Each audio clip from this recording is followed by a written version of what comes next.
Good morning.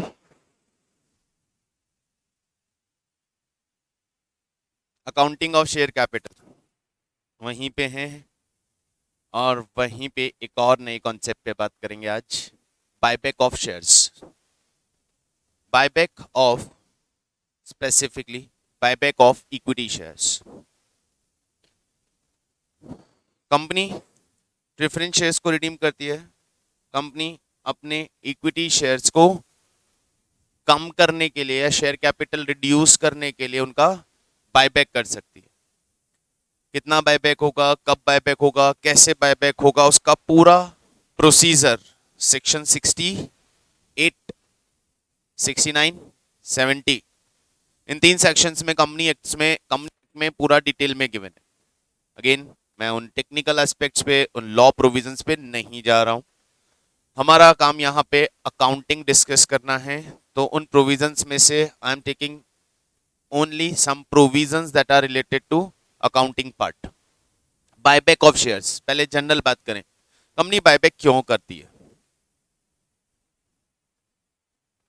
First, perfect, पहला reason ये हो सकता है टू इंक्रीज अर्निंग पर share.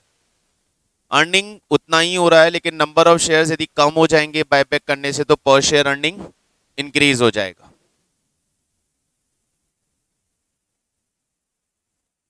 To increase the demand, to attract the investors, और यू कैन से एक और रीजन बड़ा हो सकता है to utilize the surplus fund. Company के पास सरप्लस कैश अवेलेबल है, उस कैश का कोई यूज नहीं है, कोई इन्वेस्टमेंट स्ट्रैटेजी कंपनी के पास नहीं है, तो कंपनी अपना इक्विटी कैपिटल रिड्यूस कर लेती है through buyback. And as we know कि reduction of capital is restricted, तो बायबैक करने से कंपनी का कैपिटल रिड्यूस हो रहा है। के लिए again some provisions are there कि कंपनी कितना बायबैक कर सकती है, कब कर सकती है और कैसे कर सकती है। So buyback can be out of 3। पहला, free reserves. Second, fresh issue of other security, कोई दूसरा सिक्योरिटी का फ्रेश इशू। मेनली ये दो ही, और कॉम्बिनेशन। मैं सिर्फ एक चीज ले रहा हूं, buyback, maximum buyback 25% of the capital, share capital. If buyback is more than 10%, then special resolution is required. If buyback is less than 10%, then board resolution is sufficient. Any buyback will be at least after 1 year of the previous buyback. यानी buyback के बाद 1 साल further कोई buyback नहीं आएगा. And that 25% limit is in for 1 year. और debt equity ratio after buyback will not be exceed 2:1. तो कुछ मेन कंडीशंस जिन्हें हमें ध्यान रखना है, नोट करेंगे अकाउंटिंग पर्पस से बायबैक के conditions. Buyback can be out of, buyback can be out of first, it's free reserve. Second, security premium.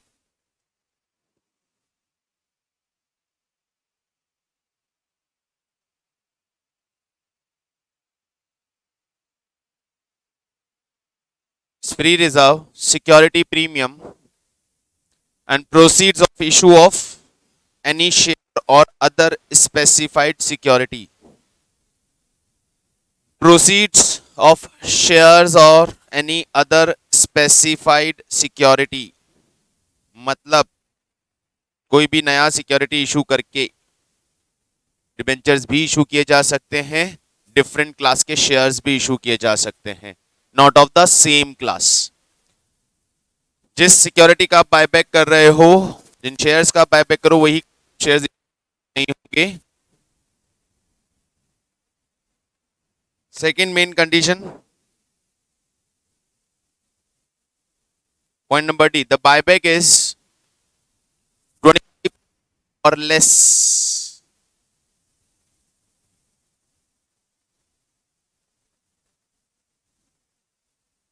The buyback is 25% or maximum 25% of equity share capital.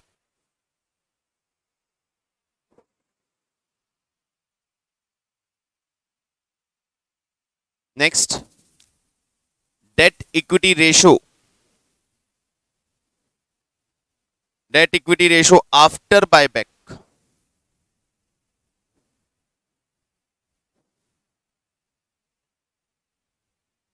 should be 2:1. Debt equity ratio after buyback should be 2:1. 2:1 से ज्यादा ratio नहीं होना चाहिए. Date equity ratio का मतलब date upon equity. Date का मतलब secured और unsecured debt and unsecured share capital plus reserves and surplus.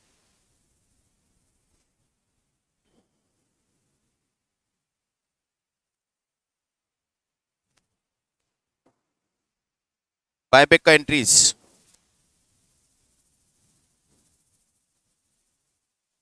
देखिए, कुछ कॉमन एंट्रीज उन पे बात नहीं करेंगे जो हमने प्रेफरेंशियल रिडम्पशन में किया, वही प्रोविजन सेम है. If buyback is out of reserve then CRR required to create with the same amount, same preferential redemption. Buyback और redemption almost similar सा है, almost similar सा है. Preferential redemption में भी हम शेयर होल्डर को उनका कैपिटल रिफंड कर रहे थे और बायबैक में भी हम somehow शेयर होल्डर को उनका कैपिटल रिटर्न कर रहे हैं. बायबैक का प्रोसीजर बिल्कुल इशू जैसा ही होता है, जहाँ पे वही प्रोस्पेक्टस प्रोसीजर आएगा, एप्लीकेशंस आएंगी, इन कंपनी विल डिसाइड किस किस के शेयर्स बायबैक करने हैं. हम इन्वेस्टर्स बायबैक में अपने शेयर टेंडर करेंगे. देन कंपनी विल डिसाइड कि किन के शेयर्स बायबैक करने हैं, उनको बायबैक का लेटर चला जाएगा और उनके शेयर्स वापस लेके और उन्हें अमाउंट रिलीज कर दिया जाएगा. सेम बायबैक में बी ऑन प्रीमियम.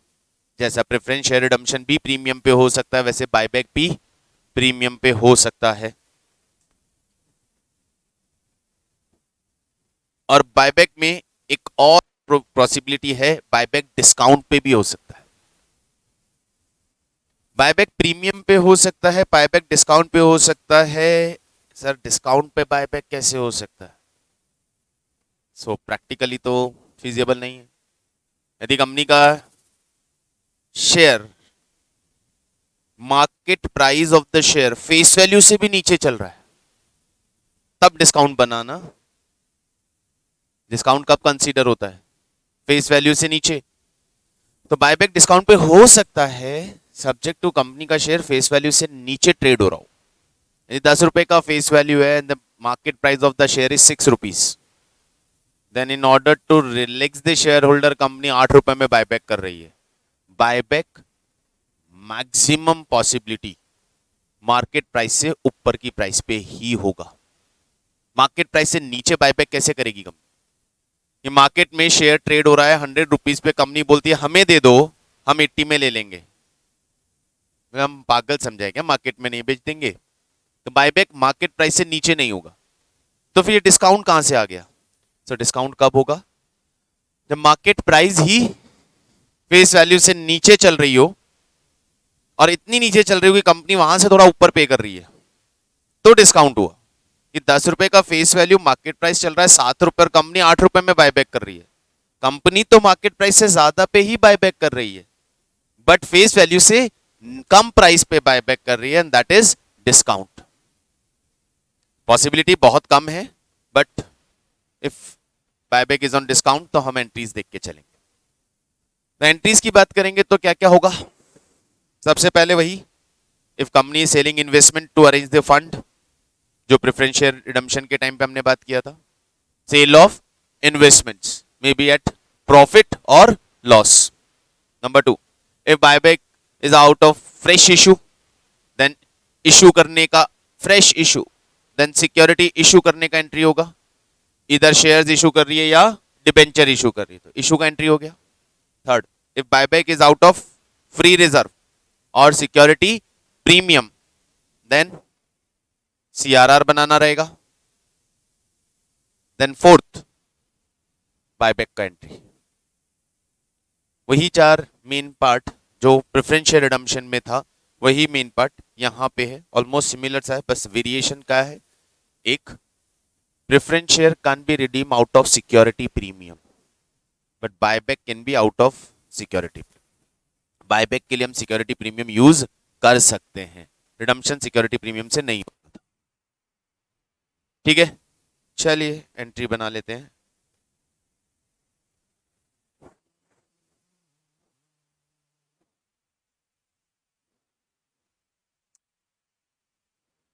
ये बताने का नहीं है, सिंपल है। पहला, इन्वेस्टमेंट सेल करने की एंट्री हो गई, बैंक टू इन्वेस्टमेंट। अभी एंट्री अधूरा है, ध्यान रखना है। लॉस होगा तो पीएनएल में, प्रॉफिट होगा तो पीएनएल में ट्रांसफर होगा। सेकंड, नए शेयर्स इशू करने का एंट्री। यहाँ डिबेंचर इशू हो रहे हैं, bank account debit to debenture to security premium. यदि न्यू सिक्योरिटी प्रीमियम पे इशू हो रही, buying back of shares, equity share holder account, bank, दो एंट्री बनेगी। Share capital account debit, premium on redemption account debit to share holder, then share holder account debit to bank. Same redemption का entry है, वही same entry बनेगी। So entry में कहीं कोई variation नहीं है, सब कुछ सेम है। क्वेश्चन नंबर 7, आइए देखिए।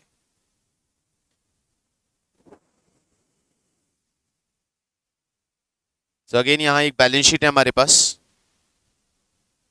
बैलेंस शीट को गो थ्रू करेंगे।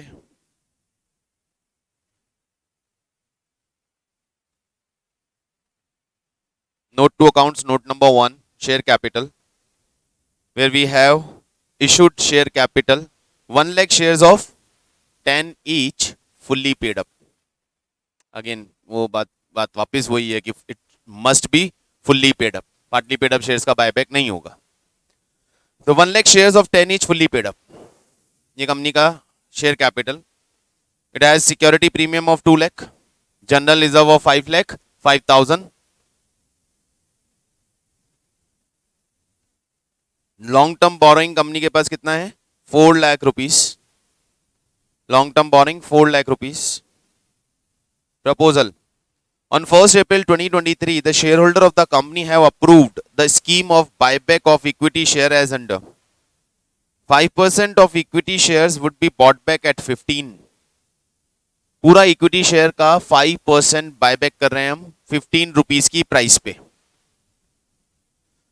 12% debentures to be issued 10,000 rupees, 10,000 to finance for buyback and balance from general reserve may be utilized for this purpose। तो out of fresh issue security का issue आ रहा है 10,000 rupees का, तो और बाकी के लिए ये बोल रहे हैं जनरल रिजर्व को utilize. Premium paid on buyback of share should be made from security. Investment would be sold for 75,000। Pass journal entries to record the above transaction and prepare balance sheet of the company. Fine. पहले तो condition check करो। 5% of the equity, first condition satisfied, 25% तक कर सकते हैं buyback. 5% of equity कितना हो गया, 5% of equity 5,000 shares, 5,000 shares of 10 each, 50,000 rupees का बायबैक है। बायबैक के बाद डेट इक्विटी रेशियो चेंज नहीं, 2:1 से ज्यादा नहीं होना चाहिए, तो वो भी चेक करेंगे। तो पहले कंडीशन चेक करें, लिखें पहले कंडीशन चेक करेंगे, प्रोविजंस अप्लाई करके चेक करेंगे। Buyback is of 5% of the equity,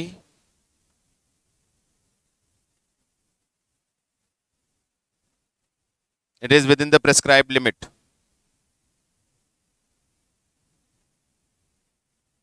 It is within the prescribed limit।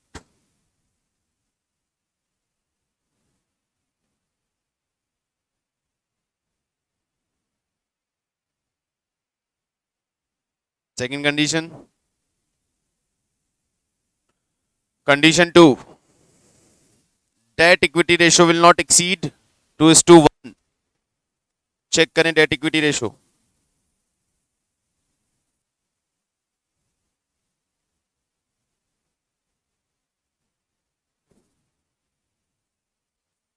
Date equity ratio, debt divided equity. Debt में क्या है हमारे का लॉन्ग टर्म बोरिंग, और 10,000 के नए डिबेंचर हम और इशू करने वाले हैं अभी। तो डेट अब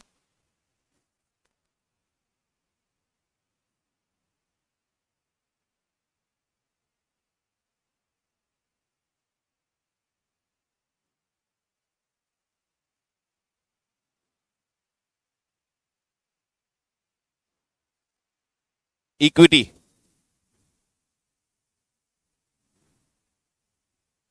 आफ्टर बायबैक कितनी थी पहले कैपिटल, यहां चेक कर लो। 10 लाख की कैपिटल, 7,05,000 की रिजर्व्स। अब कितनी बचेगी? 10 लाख की कैपिटल की जगह कैपिटल विल बी ऑफ 950, 50,000 का बायबैक हो जाएगा। बात यही खत्म हो जाती है यार, मेहनत ही क्यों कर रहे हैं। 2:1 तो बहुत दूर की बात है, <1 आ रहा है, फिर भी निकाल के देना है। प्लस रिजर्व्स,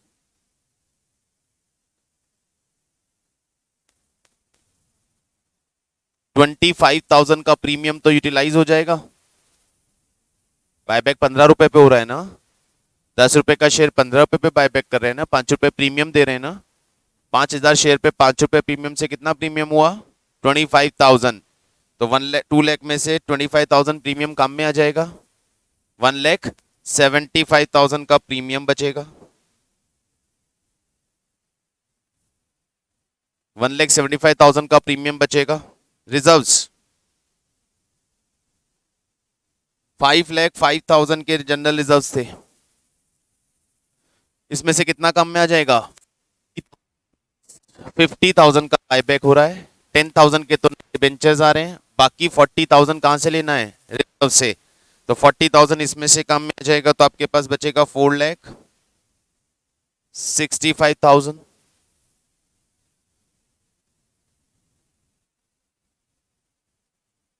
और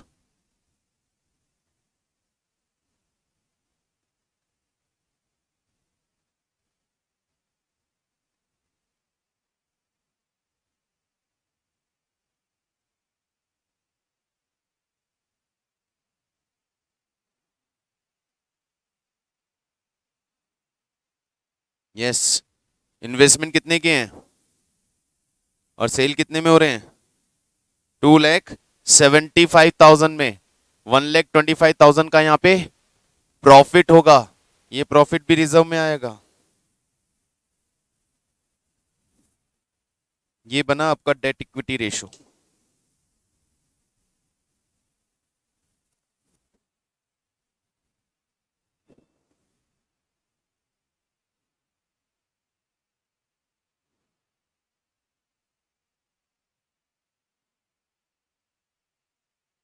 zero point 24। It is within the limit. नहीं आ रहा है? 0.24, it is within the limit.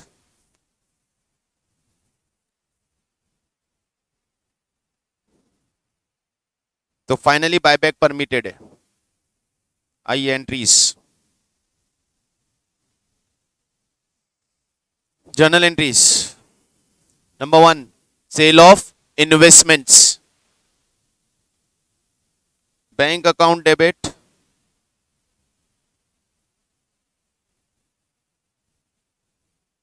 To investments, to P&L. Investments are sold at 2,75,000. It is of 1,50,000. So there is a profit of 1,25,000.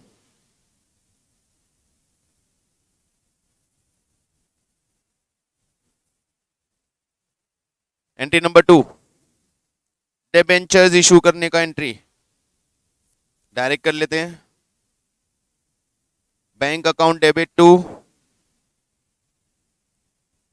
12% debenture rupees 10,000 और otherwise दो entries के through करेंगे. Bank account debit to debenture application, then debenture application to debenture.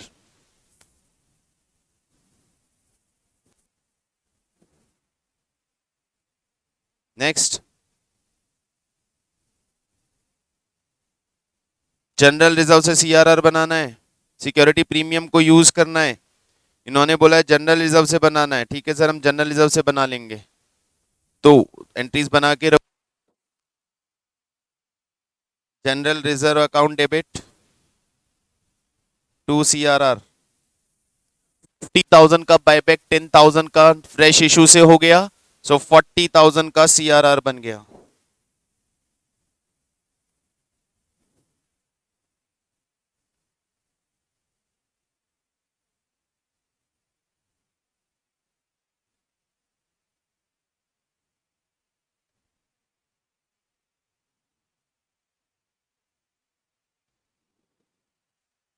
Next, buyback का entry.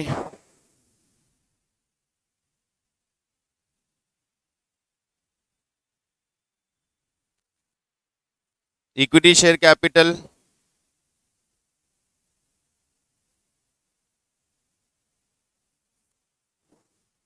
To bank. Equity share capital account debit to share holder. पहले security premium account debit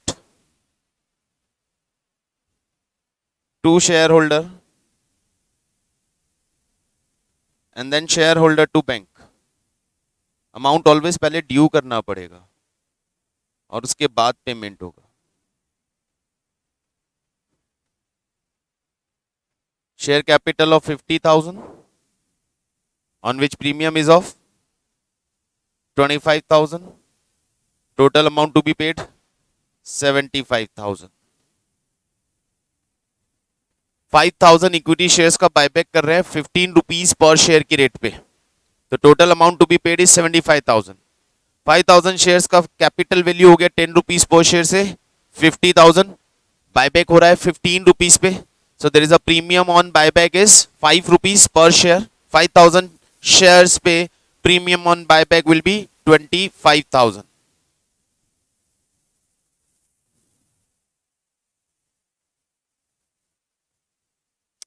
next, हो गया entries बनाओ. Balance sheet after buyback. Company का balance sheet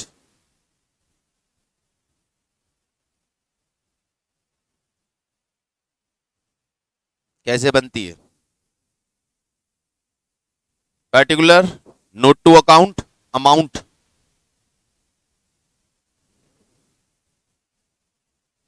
Here is the format.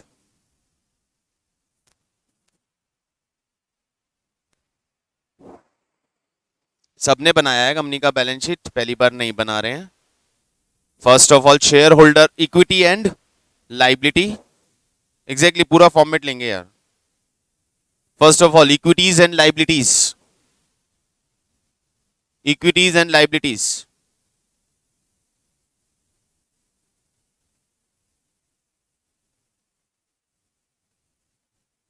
इसको number 1 देना है.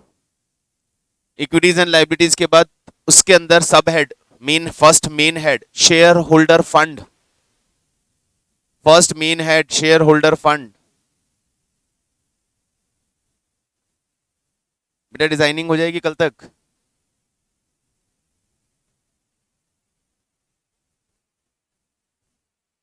Share holder fund. Share holder fund head A share capital, B reserve and surplus, और एक C भी होता है.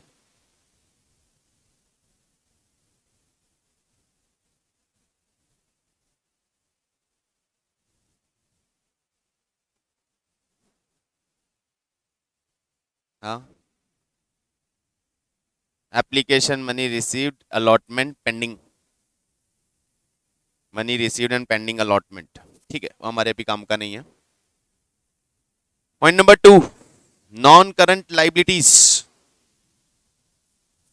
Second main head non current liability.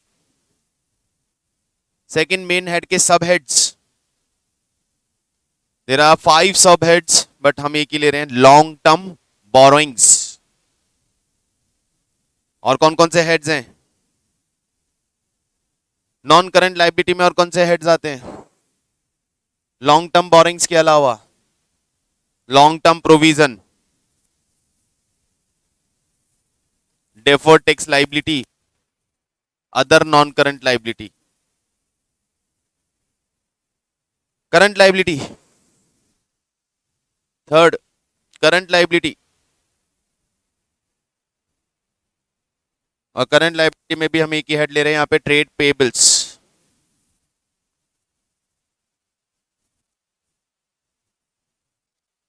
Total कर दीजिए और एसेट्स में आ जाइए। Point number 2, assets.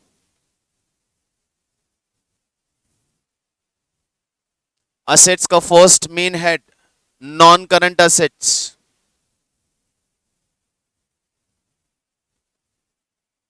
असेट्स का first main head non current assets. Non current assets का sub head, non current asset का sub head fixed assets. Fixed assets का further sub head tangible fixed assets.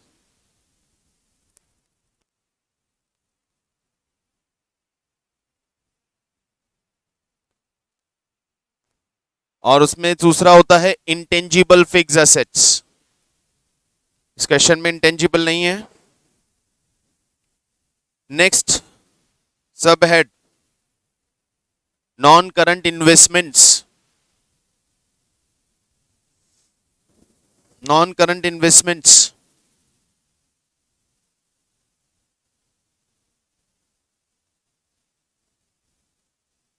Next main head current assets. And current assets के अंदर यहां पे 3 है, inventories, trade receivables, cash and cash equivalents.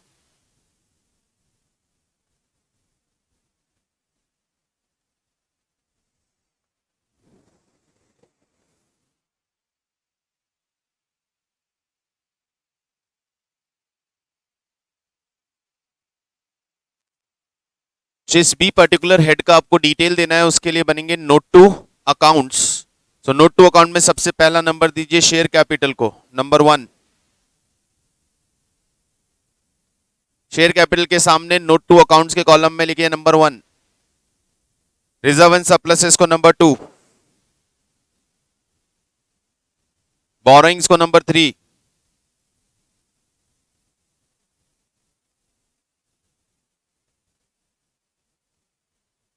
Trade receivable में कुछ है नहीं हमारे पास, tangible fixed assets number 4।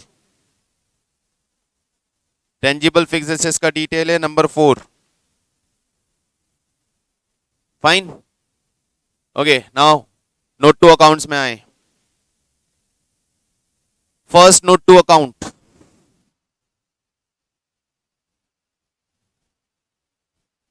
Share capital. If you remember तो शेयर कैपिटल का note to account, share capital के नोट टू अकाउंट में क्या आता है?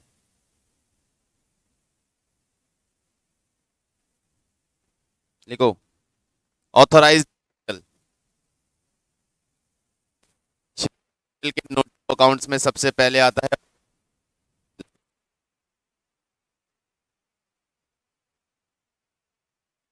शेयर कैपिटल के नोट टू अकाउंट में सबसे authorised. Second number issued capital. Third number subscribed capital, जिसमें भी subscribed capital fully paid up, not fully paid up. इस तरह से 4 पार्ट में क्वेश्चन की नहीं। तो हमारे लिए कैपिटल की, हमारी पहले ऑथराइज्ड कैपिटल थी 1 लाख शेयर्स। तो अब ऑथराइज कैपिटल में क्या लिखोगे? तो आप ऑथराइज लिख दिया, उसी के आगे डैश डैश डैश करके लिखते चलो, authorize comma issued comma subscribed. अलग अलग नहीं है ना, एक ही हेड में डाल देते हैं। Authorize capital, issued capital, subscribed capital. Authorize comma issued comma subscribed capital कितनी? पहले 1 लाख शेयर्स की थी, अब उसमें से 5,000 बैक हो गए, तो बचे 95,000 shares of ₹10 each fully paid up. 95,000 shares of ₹10 each fully paid up. 95,000 shares of ₹10 each fully paid up.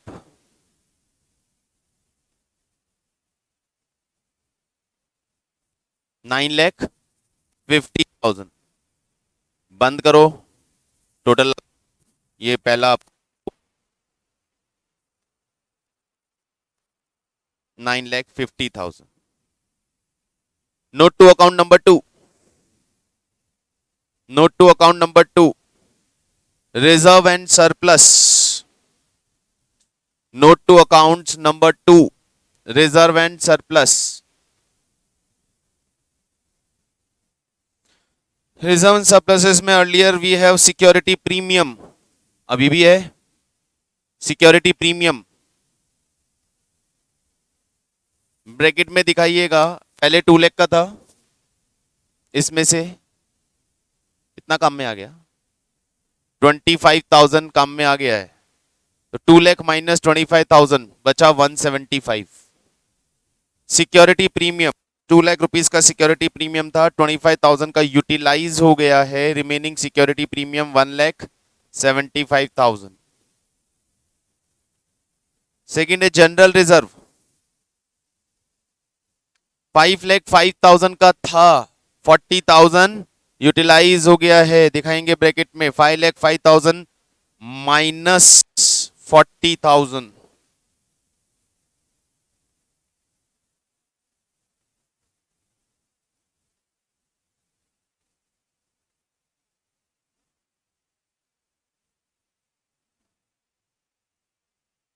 $4,65,000।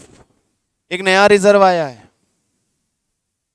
CRR, लिखिए नया रिजर्व आया है CRR, कैपिटल रिडम्पशन रिजर्व। कितने का आया? 40 का नया रिजर्व आया है CRR 40,000। एक नया प्रॉफिट आया है इन्वेस्टमेंट को सेल करने से, लिखेंगे P&L, profit and loss account, 1,25,000। सब कुछ चेक करना है स्पेसिफिकली। और कुछ बचा? नो, टोटल 8,05,000 टोटल लगा दीजिएगा, 8,05,000। ये हो गया आपका रिजर्व एंड सरप्लस का note to account, 8,05,000। Third number किसको दिया था? Note number 3, long term borrowings. Note number 3, long term borrowings.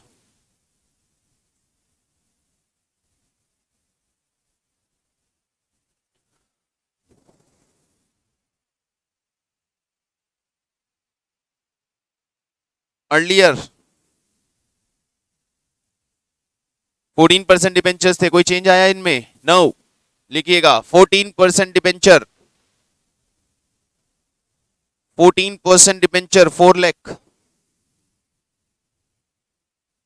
14% debenture 4 lakh.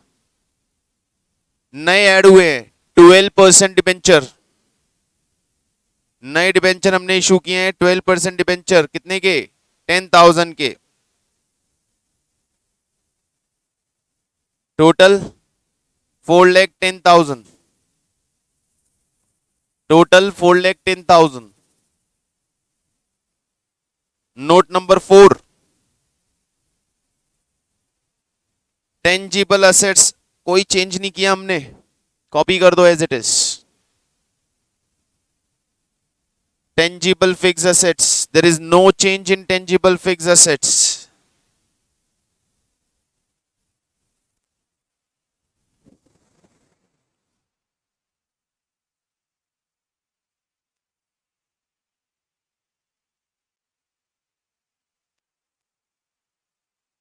Land and building 930, plant and machine 350, furniture and fitting 50। कर दिया कॉपी। आइए बैलेंस शीट के अंदर चलते हैं।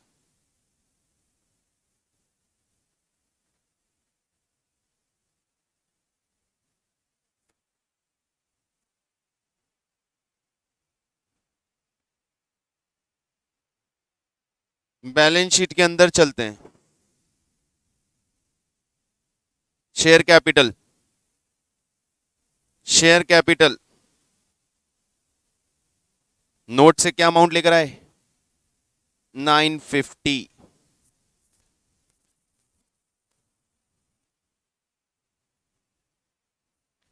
Reserve and surplus 8,05,000।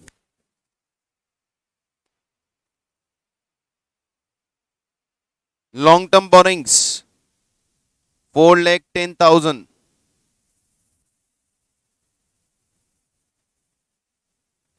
Trade payables change as it is डाल दो 60,000।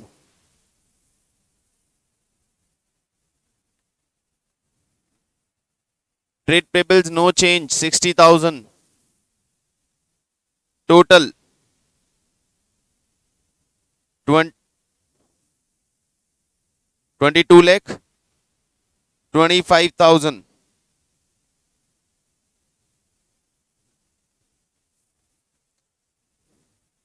22,25,000। Liability पे आते हैं, ओ सॉरी असेट पे आते हैं। Tangible fix assets no change 13,30,000।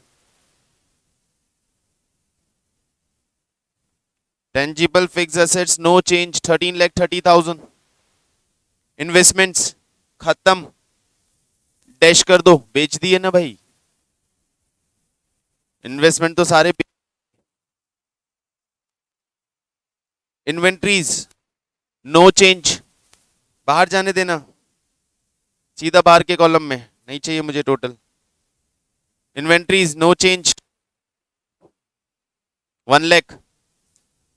Trade receivables no change. Cash change हुआ है, आओ कैश का चेंज पता लगाएं। हमारे पास 4,85,000 का कैश था।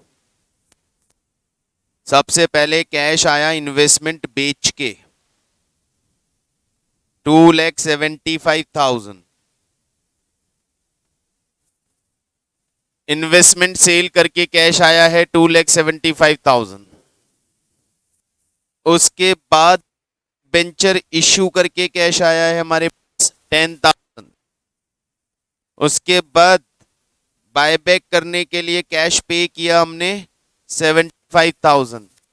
तो अब हमारे पास कैश बचा 6,95,000।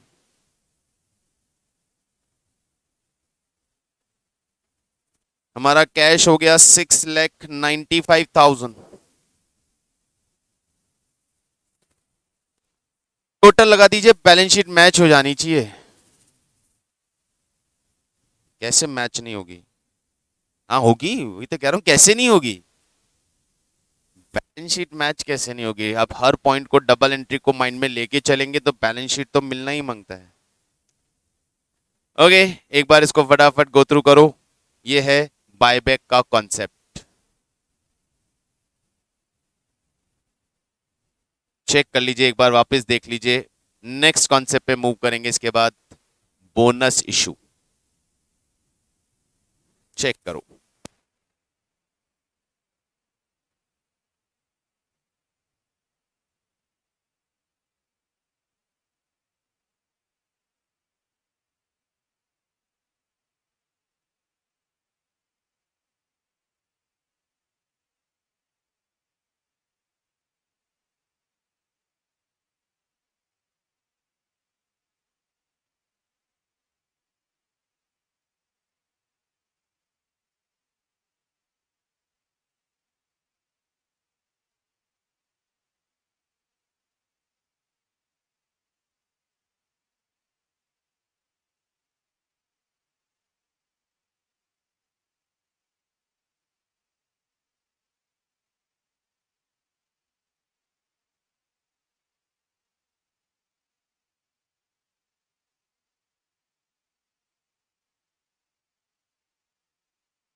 Concept of buyback.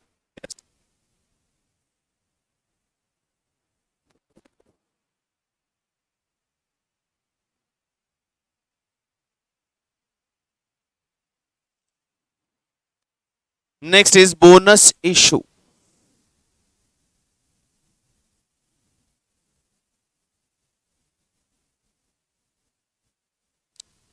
What is bonus issue?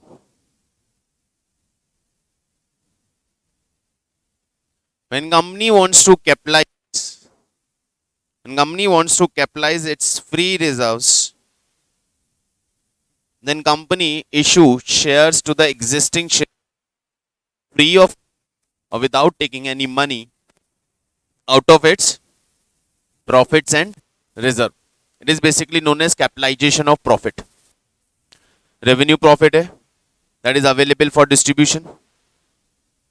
Company उस रेवेन्यू प्रॉफिट को कैपिटल प्रॉफिट में कन्वर्ट कर रही है, तो उन रेवेन्यू प्रॉफिट से शेयर्स इशू कर देती है, और शेयर्स इशू करने से शेयर होल्डर फंड चेंज नहीं होता है, क्योंकि शेयर होल्डर फंड में क्या था?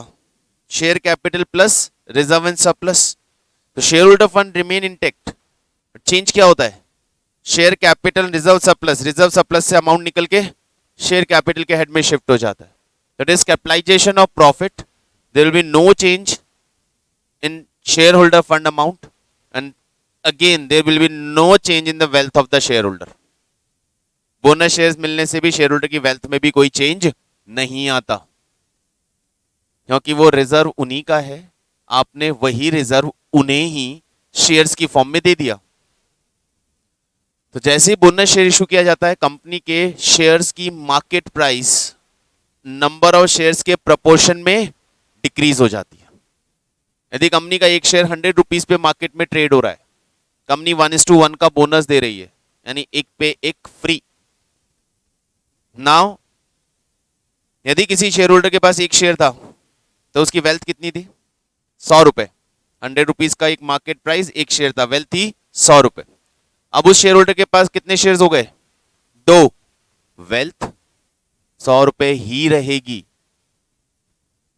तो उसकी market price of the share will reduce to 50। जैसे ही उसे शेयर्स मिलेंगे, जैसे ही कंपनी का ये कॉर्पोरेट एक्शन कंप्लीट होगा, जैसे ही उसकी बुक्स रीओपन होंगी, मार्केट प्राइस 50 रुपीज पे शिफ्ट हो जाएगी। तो फायदा क्या है? फायदा फ्यूचर में आएगा। अब उसको जितना भी अर्निंग मिलेगा वो 2 शेयर्स पे मिलेगा। अब जो मार्केट प्राइस में ग्रोथ आएगा वो 2 शेयर्स पे आएगा, तो वहां से बेनिफिट मिलना स्टार्ट होता है। वापस हम अपने काम पे आ जाते हैं, अकाउंटिंग पार्ट पे। Bonus shares, company free of cost share holders को शेयर्स दे रही है। तो होता है company fully paid up shares पे ही बोनस शेयर्स दे सकती है। तो यदि शेयर्स फुल्ली पेड अप नहीं है तो उन पार्टली पेड अप शेयर्स को पहले फुल्ली पेड अप बनाया जाएगा, either by taking the call or by giving bonus in form of remaining call। यार कॉल ड्यू तो कर लेते हैं लेकिन उसका पेमेंट नहीं लेंगे, उसका पेमेंट हम रिजर्व एंड सरप्लस से एडजस्ट कर देंगे। बोनस देने का एक तरीका हो गया कि आप पार्टली फुल्ली पेड अप बना रहे हो, और बोनस देने का दूसरा तरीका हो गया fresh fully paid up shares issue कर रहे हो। ठीक है,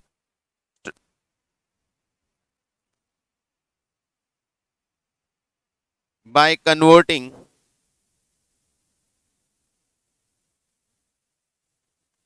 partly paid up shares fully paid up,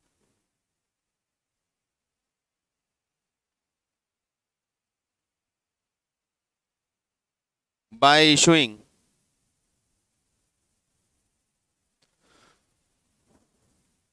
fully paid up shares, and it is very much obvious कि fully paid up shares होंगे जब पहले से सारे issued shares fully paid up हो जाएंगे। तो पहले तो हमें पार्टली पेड अप शेयर्स को फुल्ली पेड अप बनाना पड़ेगा।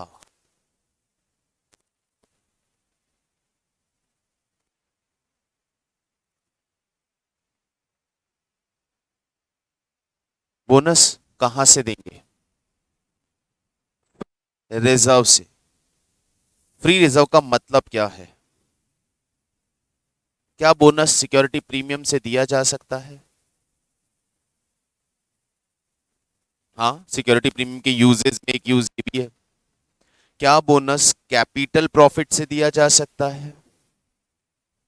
हाँ, if that capital profit actually realised in cash. यदि मतलब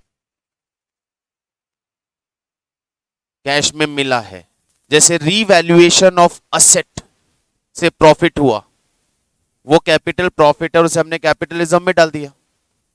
क्या वो बोनस शेयर के काम में आ सकता है? नो, क्योंकि वो प्रॉफिट कैश में रियलाइज नहीं हुआ। ठीक है। क्या सीआरआर बोनस शेयर के काम में आ सकता है? यस, ये उसका एक मेन पर्पस है, मेन यूज है। CRR can be used for issue of bonus. तो बोनस शेयर्स कहां कहां से इशू हो सकते हैं? एंट्री फॉर्म में। ओके, बनाओ। CRR debit,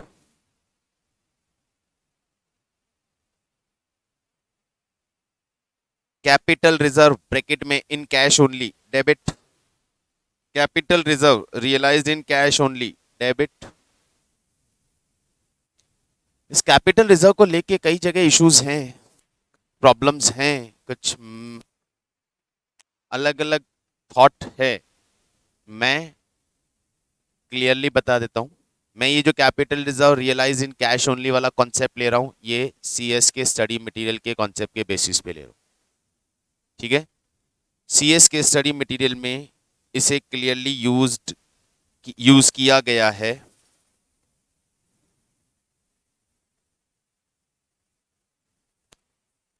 reserve realised in cash only. तो हम स्टडी रेफर कर रहे हैं इसलिए स्टडी की एंट्री ले रहे हैं। So CRR debit, capital reserve realised in cash, security premium debit,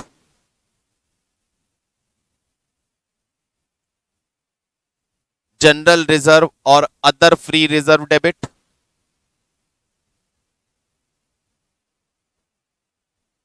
P&L debit,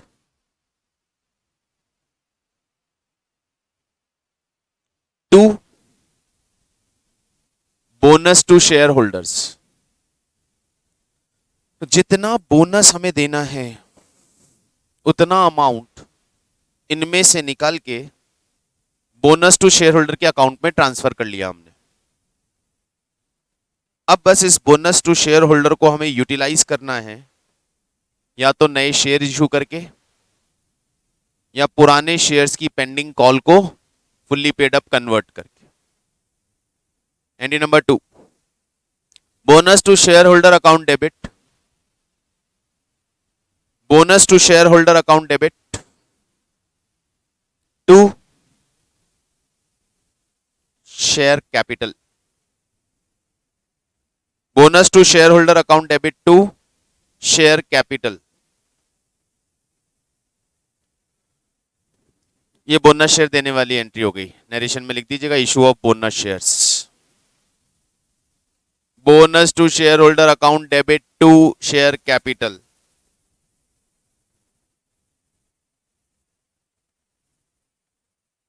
नहीं, ये fresh issue of bonus shares है, fully paid up bonus shares issue की एंट्री है। पार्टली पेड अप को फुल्ली पेड अप में convert करने के लिए पहले आपको कॉल ड्यू करना पड़ेगा। Next entry, to convert partly paid up shares in fully paid up, to convert partly paid up shares in fully paid up, to convert partly paid up shares in fully paid up।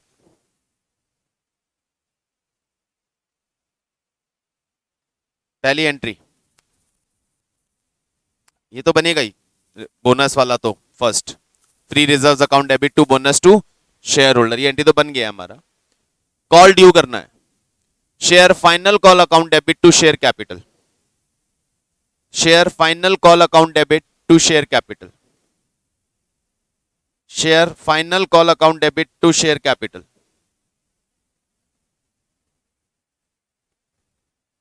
Next entry, bonus to share holder account debit, bonus to share holder account debit to share final call, bonus to share holder account debit to share final call.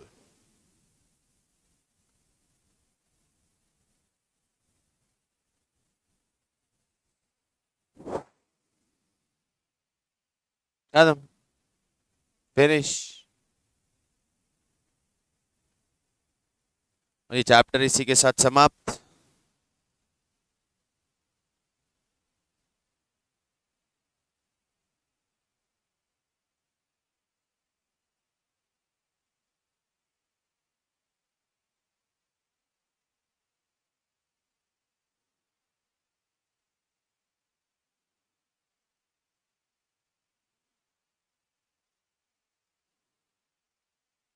Accounting for share capital, issue of shares, forfeiture, reissue of shares, accounting treatment of premium, buyback of shares, redemption and conversion of preference share, capital redemption reserve, bonus shares, ESOP, underwriting of shares। सब कुछ हो गया। एक छोटा सा concept और है, note कर ही लो यार, खत्म करते हैं। Right issue, right issue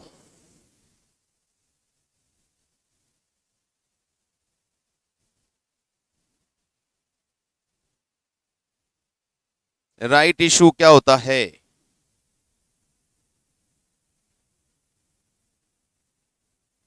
market में शेयर इशू करने से पहले एग्जिस्टिंग शेयर होल्डर को ऑप्शन दिया जाता है, पावर दिया जाता है, राइट दिया जाता है कि if you want subscribe companies shares, that company FPO लेके आ रही है, आपको सब्सक्राइब करना है तो पहली प्रायोरिटी आपको दी जाती है, आप सब्सक्राइब कर लीजिए, ये आपका राइट है। as you are the existing shareholder, we don't want to dilute the voting right. क्या आप ये सब्सक्राइब कर लेंगे तो प्रोपोर्शनेट शेयर्स आप ही को मिल जाएंगे, तो आपका वोटिंग राइट डाइल्यूट नहीं होगा। लेकिन यदि एग्जिस्टिंग शेयर होल्डर्स राइट तो मिल गया, अब एग्जिस्टिंग शेयर होल्डर चॉइस है कि राइट ले या ना ले, क्या क्या कर सकता है वो अपने राइट के साथ। तेरे को क्या हो गया? हाँ, क्या क्या कर सकता है वो राइट के? पहला, राइट एग्जीक्यूट कर सकता है और शेयर्स सब्सक्राइब करने के लिए कंपनी को अप्लाई कर सकता है। दूसरा, राइट री अनाउंस कर सकता है in favour of any other person. और थर्ड, थ्रो इन डस्ट, जाने दे सकता है, लेप्स होने देता है, राइट को डस्ट में डाल देता है, नहीं चाहिए। 3 ऑप्शन है। कंपनी के पॉइंट ऑफ व्यू से बात करें तो हमें फर्क नहीं पड़ता है कि क्या हुआ, कंपनी को तो शेयर्स इशू करने हैं। राइट एग्जीक्यूट करेगा तो उसको इशू कर देगी, एग्जीक्यूट नहीं करेगा तो किसी और को इशू कर देगी। री अनाउंस किया तो जिसके फेवर में री अनाउंस किया उसे शेयर इशू कर देगी, और राइट लेप्स कर दिया तो पब्लिक को इशू कर देगी। इशू करने पे कंपनी एंट्री क्या बनाएगी? ये एंट्री बनाएगी बैंक टू एप्लीकेशन एप्लीकेशन, उसकी एंट्रीज में कोई वेरिएशन नहीं होगा। पहली चीज। फिर रिस्क क्यों कर रहे हैं सर?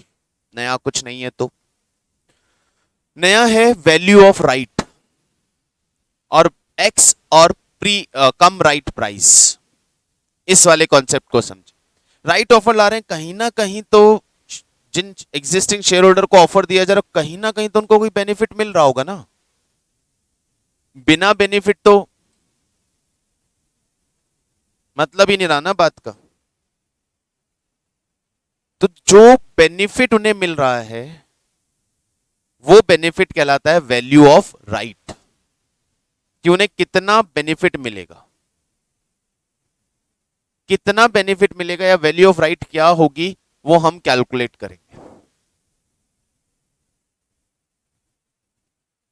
शेयर्स जैसे ही राइट ऑफर शेयर होल्डर को मिलेगा उनके नंबर ऑफ शेयर्स इंक्रीज हो जाएंगे, और उन शेयर्स को सब्सक्राइब करने के लिए उन्हें कुछ पेमेंट तो करनी है, क्योंकि फ्री में तो मिल नहीं रहा है यहाँ पे। क्वाइट पॉसिबल कि सम डिस्काउंटेड प्राइस पे मिल जाए, मार्केट से थोड़ी सी कम प्राइस पे मिल जाए। तो वैल्यू ऑफ राइट कैसे कैलकुलेट करेंगे वो कॉन्सेप्ट मुझे आपको इसमें बताना है mainly. Value of right,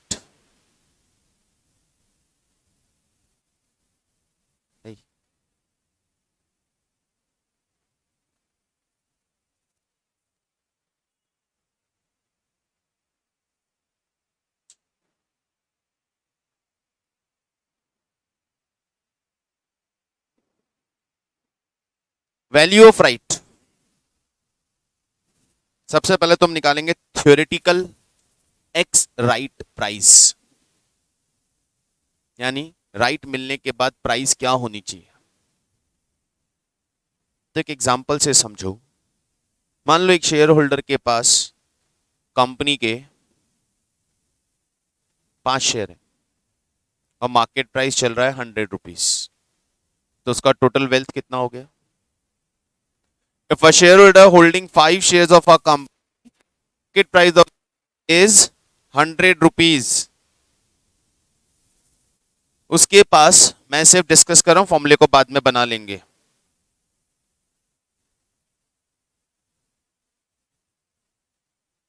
concept है हमारा राइट, वैल्यू ऑफ राइट का।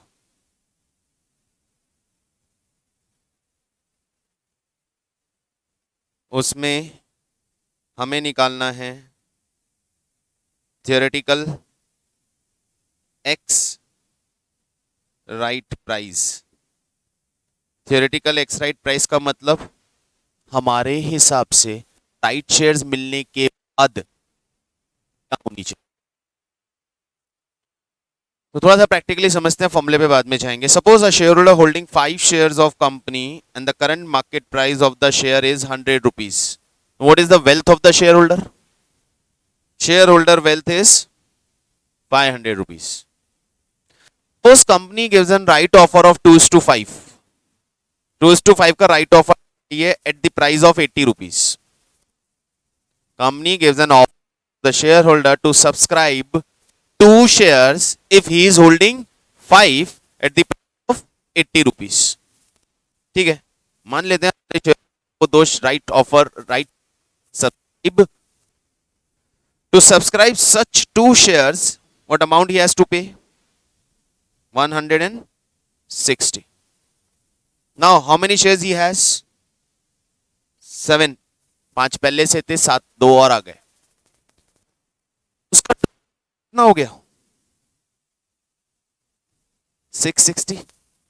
पहले 100 शेयर्स की 5 शेयर्स की मार्केट वैल्यूएशन 500 रुपए, और 2 शेयर और लेने के लिए उसने 160 रुपए और दिए, तो एग्जिस्टिंग वेल्थ उसकी 500 रुपीज थी, 180 उसने और दे दिया, 160 उसने और दे दिया, तो टोटल उसका वेल्थ 60 ऑफ 7 शेयर्स। सो पर शेयर क्या प्राइस बनता है?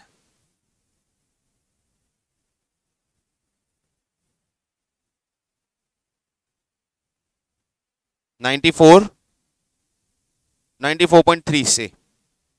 सो पर शेयर प्राइस ऑफ शेयर, पर share x right price, right offer complete होने के बाद एक शेयर की क्या प्राइस आती है? 94.3। ये थ्योरेटिकल प्राइस है, ये होना चाहिए, क्योंकि हमने हमेशा बात किया है कंपनी कोई भी बेनिफिट, कोई भी कॉर्पोरेट एक्शन लेती है, इधर डिविडेंड देना या राइट देना या बोनस देना, वेल्थ चेंज नहीं होगी।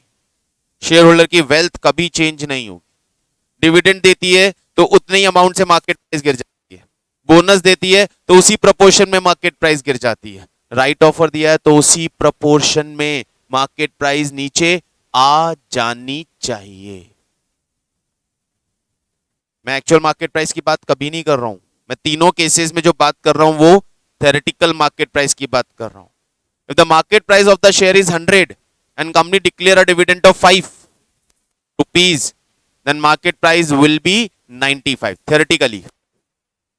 Actually 105 भी, that is a different matter, क्योंकि एक्चुअल मार्केट प्राइस फ्लक्चुएट सिर्फ कॉर्पोरेट एक्शन से नहीं होती है, बहुत सारे फैक्टर्स होते हैं।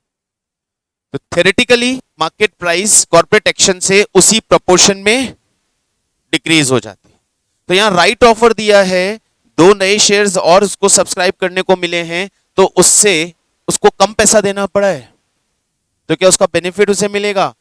ना जी, वेल्थ उतनी ही रहेगी।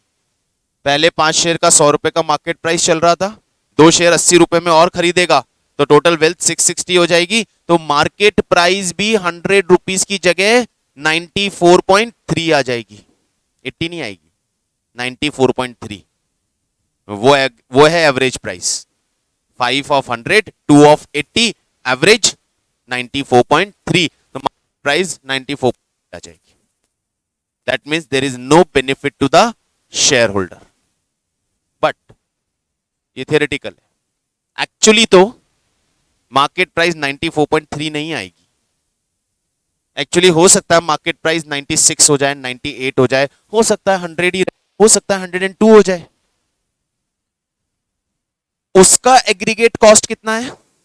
94.3, और इसके ऊपर जो भी एक्स्ट्रा बेनिफिट उसको मार्केट प्राइस में दिख रहा है वो किस वजह से आ रहा है? राइट ऑफर लेने की वजह से, and that difference is known as value of right. वो डिफरेंस कहलाता है वैल्यू ऑफ राइट। यदि वो राइट शेयर ले लेता है तो उसकी एवरेज प्राइस ऑफ शेयर कितनी हो गई? 94.3, और मार्केट में जाके प्राइस देखता है तो मार्केट में प्राइस चल रहा होता है 98। इसका मतलब 3.7 रुपीस के प्रॉफिट में है। किस वजह से? राइट लेने की वजह से। That is known as value of right.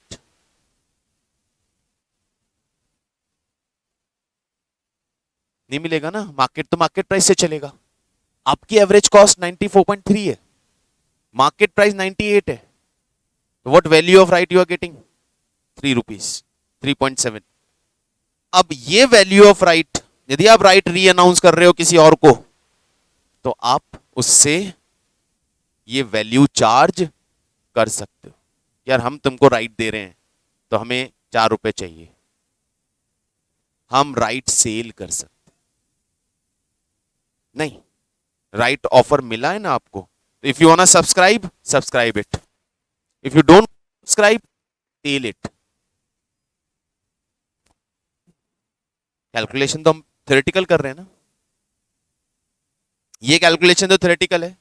आपकी एवरेज प्राइस क्या आ रही है? 94.3। अब what amount of value you can expect कि मार्केट प्राइस कहां तक आएगा? देखो, राइट ऑफर अनाउंस होते ही मार्केट रिएक्ट करता है, राइट ऑफर मिलने के बाद रिएक्ट नहीं करेगा।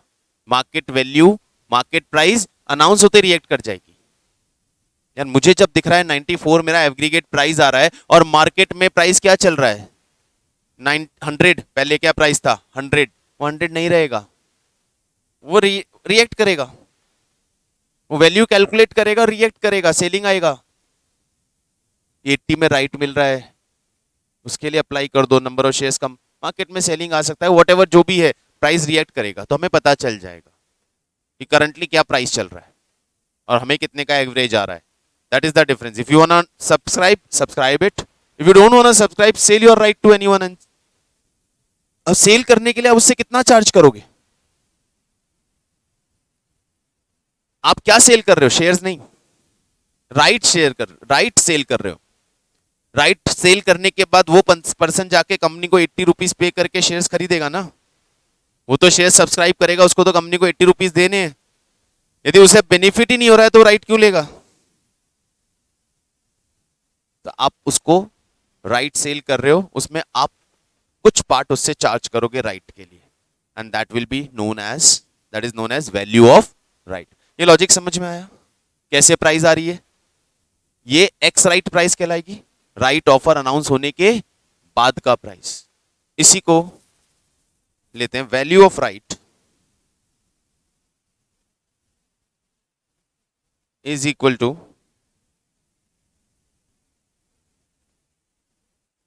Market price ex right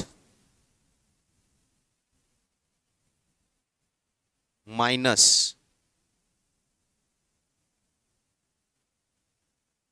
theoretical ex right price.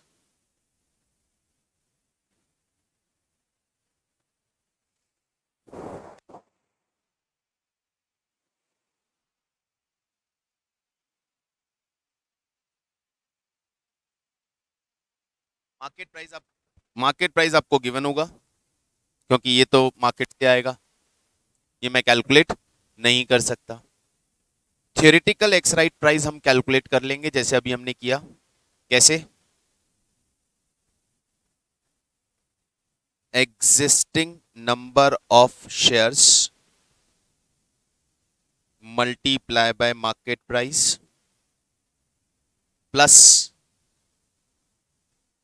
Right shares multiply by right price, right offer price divided by existing number of shares plus right shares।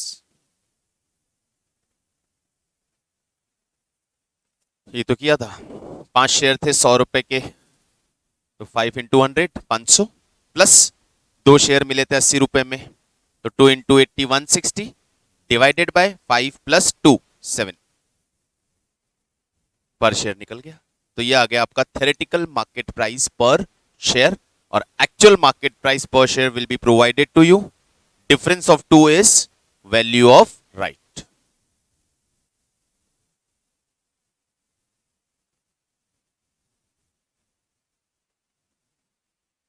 Probably नहीं, loss नहीं है। Loss किस चीज का?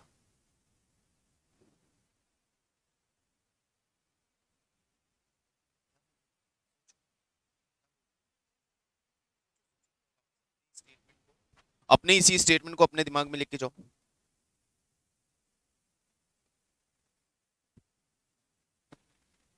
सोचो, कंपनी राइट ऑफर ला रही है बेटा, मतलब ऑफर ला रही है, मतलब कंपनी कैपिटल रेज करने आ रही है मार्केट में।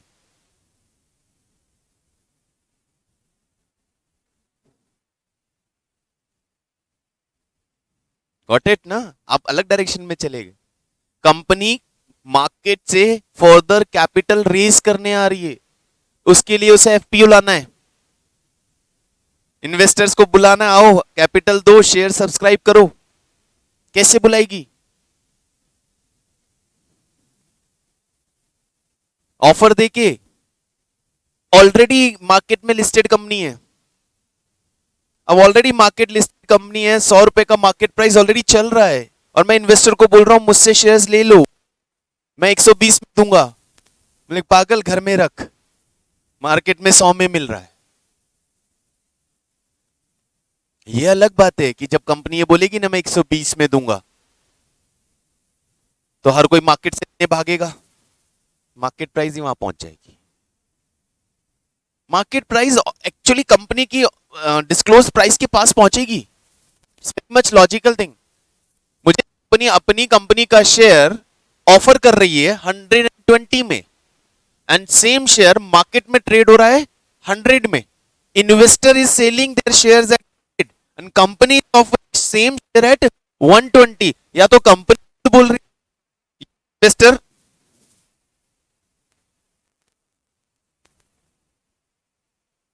उसको पता ही नहीं है कि एक्चुअल वैल्यूएशन क्या है, जो 100 रुपए में बेचने को बैठा है।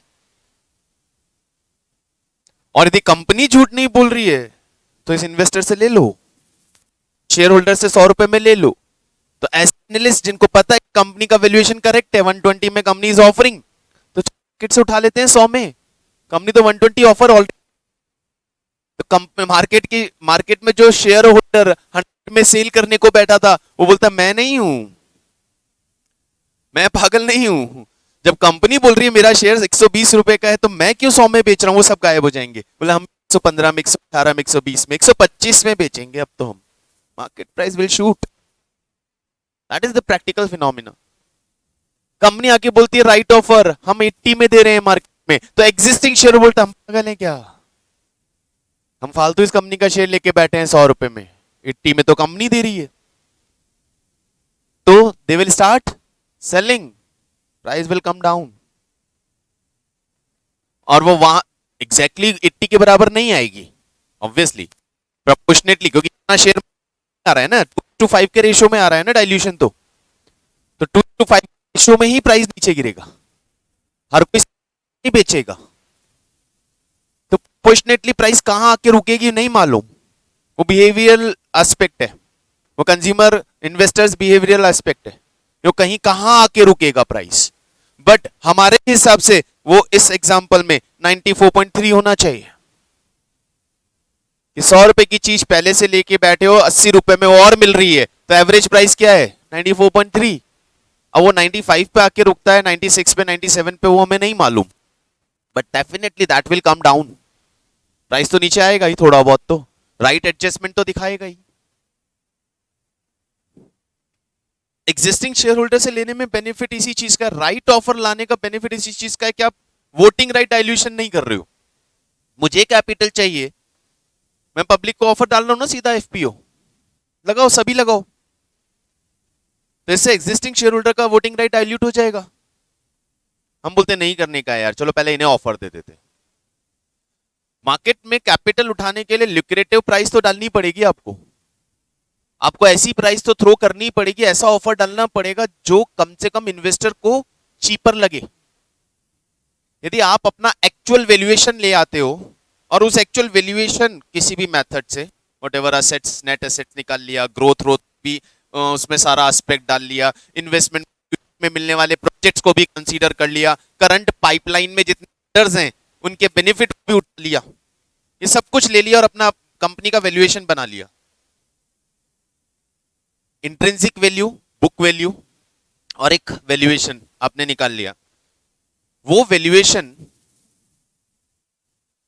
जो एक्चुअल वैल्यूएशन है, यदि आप उस एक्चुअल वैल्यूएशन पे जाके शेयर होल्डर को शेयर दे रहे हो तो क्या फायदा हो रहा है मेरे को? क्या फायदा हो रहा है? ये कंपनी का जितना पर शेयर एक्चुअल वैल्यूएशन आ रहा है उसी पे कंपनी आपको शेयर दे रही है, आज का एक्चुअल वैल्यूएशन नहीं, फ्यूचर एक्चुअल वैल्यूएशन पे ही शेयर दे रही है। तो मुझे फ्यूचर में बेनिफिट कहां से मिलेगा उस कंपनी में इन्वेस्ट करके? कंपनी अपना वैल्यूएशन यदि फेयर तरीके से करे और जगह छोड़े किस चीज की, कि यार आज की डेट में वैल्यूएशन तो यहां जा सकता है हमारा, लेकिन हम आपको यहीं पे दे रहे हैं शेयर, तो ये जो इतना गैप है ना ये आप कमा सकते हो, तो मैं अट्रैक्ट होऊंगा ना उस शेयर में, तब मैं उसके लिए अप्लाई करूंगा। ये सारा चीजें आपको समझना पड़ेगा। बीइंग अ कंपनी सेक्रेटरी आपको बहुत सारी चीजें जाननी जरूरी है। वैल्यूएशन कैसे आ रहा है, कहां से निकाल के ला रहे हैं, कैसे ऑफर डाल रहे हैं, कब कहां पे जाके शेयर होल्डर अट्रैक्ट होगा, वो सारी चीजें जाननी जरूरी है। तो थोड़ा सा प्रैक्टिकल एस्पेक्ट की तरफ जाओ। पढ़ रहे हो companies act, book building process, SEBI, security law, सारे complete stock market related content पढ़ रहे हो आप। उस कंटेंट को सिर्फ बुक से पढ़ के ही निकल जाओगे तो पहली चीज तो शायद एग्जाम पास कर जाओ, वो आपकी उस पे है, लेकिन रियल लाइफ में काम नहीं कर पाओगे। चीजें ज्यादा अंडरस्टैंडेबल बन जाती हैं यदि हमें उसी को प्रैक्टिकल एस्पेक्ट पे जाके चेक कर ले। रोज आईपीओ आ रहा है यार मार्केट में, डेली आईपीओ आ रहा है। आज ही एक आईपीओ और खुला है, आज एक लिस्टिंग भी है, एक आईपीओ भी खुला है, डेली आईपीओ आ रहा है। उठा के 1 2 3 आईपीओ को उठा के स्टडी कर डालो, खुद नहीं कर सकते, एनालिस्ट बैठे हैं, उनकी रिपोर्ट्स पढ़ लो, आइडियाज लग जाएगा, बहुत सारा आइडिया लग जाएगा। टर्मोलॉजी तो समझ पाएंगे, कनेक्ट तो कर पाएंगे चीजों के साथ। जो कंपनी आईपीओ लाती है उस कंपनी के डायरेक्टर्स एमडीज कहीं ना कहीं आके इंटरव्यू देते हैं चैनल पे, अपनी कंपनी के बारे में बताते हैं, अपना वैल्यूएशन कहां लेके गए, क्यों लेके गए, उसके बारे में थोड़ा बहुत हिंट देते हैं। समझो, ये टेक्स 10 मिनट्स यार एक न्यूज को रीड करने में, एक न्यूज को पढ़ने में, सुनने में। उसे 10 गुना टाइम तो हम स्नैपचैट पे निकाल देते हैं, वो भी तो स्ट्रीक बनाते हो रोज बैठ के कि टूट ना जाए। तो एक स्ट्रीक ये भी अपनी लाइफ में फॉलो कर लो कि एक चैनल पे न्यूज रोज देखेंगे, 15 मिनट हेडलाइन, टूट ना जाए।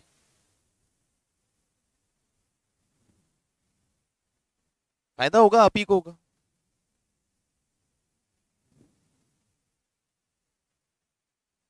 मजा आएगा जब उसे स्टडी से रिलेट करोगे ना, तो मजा आएगा। सिर्फ पढ़ते रहने से बोरियत हो जाती है चीजों में। प्रोविजन किए जा रहे, एक बार उसको रियल लाइफ में अप्लाई करके देख लेते हैं यार एक्चुअली होता भी है या नहीं, या सिर्फ बुक में ही लिखा है। हाँ यार, अच्छा ऐसा भी होता है, ऐसा भी होता है, ये हो रहा है। कनेक्ट कर पाओगे चीजों को, इंटरेस्ट डेवलप हो जाएगा अपने आप उस चीज को पढ़ने का। करके पढ़ोगे तो मजा आएगा, पढ़ने में इंटरेस्ट बनेगा। बर्डन लेके पढ़ोगे तो फिर आपको पता ही है।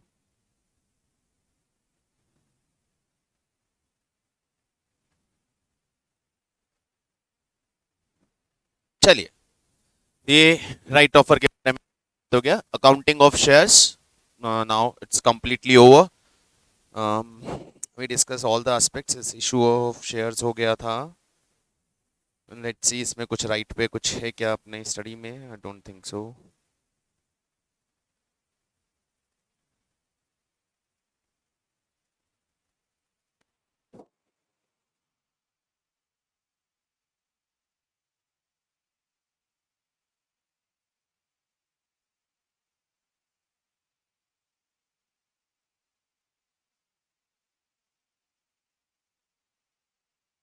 सेट इक्विटी के बारे में again accounting point of view से ज्यादा कुछ बताने को या कुछ भी बताने को नहीं है, सारा कंपनी लॉ प्रोविजंस है। राइट ऑफर इन्होंने सिर्फ कंपनीज एक्ट के प्रोविजंस डाल के बंद कर दिया है। Shares of issue of right shares मैंने आपको उसमें एडिशनली, जिस पे नॉर्मली कई बार क्वेश्चंस बनते थे जब पहले ये डिस्क्रिप्टिव फॉर्म में था राइट ऑफर पे, तो उसमें क्वेश्चन बनेगा वैल्यूएशन ऑफ राइट का ही, वैल्यू ऑफ राइट। तो वो मैंने आपको बता दिया कि वैल्यू ऑफ राइट कैलकुलेट कैसे करना है। ये एक प्रैक्टिकल एस्पेक्ट है इसके अंदर। और कुछ आपको पूछना है तो बताएं।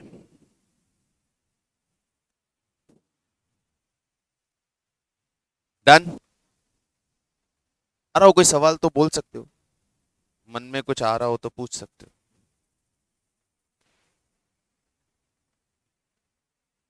ओके देन, काफी, मिलते हैं फिर। Bye, thank you.